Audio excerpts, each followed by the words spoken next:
কাজ করেছে পশ্চিমবঙ্গটা বেঁচে গেছে, না হলে মানুষ মেরে ফেলবে।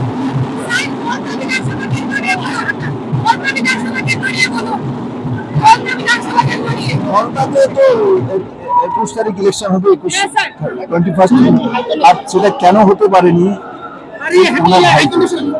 মমতা বন্দ্যোপাধ্যায়ের অভিযোগ ইলেকশন কমিশন নাকি আপনারা খেলছেন, সেই অভিযোগকে কি বলবেন?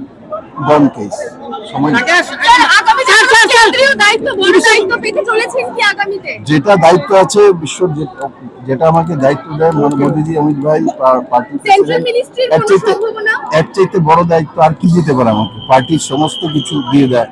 এর চাইতে ঈশ্বরের কাছে আমি তাদের দুজনের সুস্বাস্থ্যের কামনা করি, ওরা দুজন বেঁচে থাকুক। অভিষেক বন্দ্যোপাধ্যায় বলেছিল 4 তারিখ পরে দেখা হবে, খেলা হবে, অমিত শাহকে বলেছিল, কি বলবেন? পাগল, পাগলের সঙ্গে কেউ কথা বলে? দূরে থাকা উচিত। শেষ, গন কেস, পার্টি শেষ। মুখ্যমন্ত্রীর মুখ কাকে আমরা দেখতে পাবো? ও পার্টি নির্ণয় করবে, এখন মাত্র ইলেকশন হয়েছে।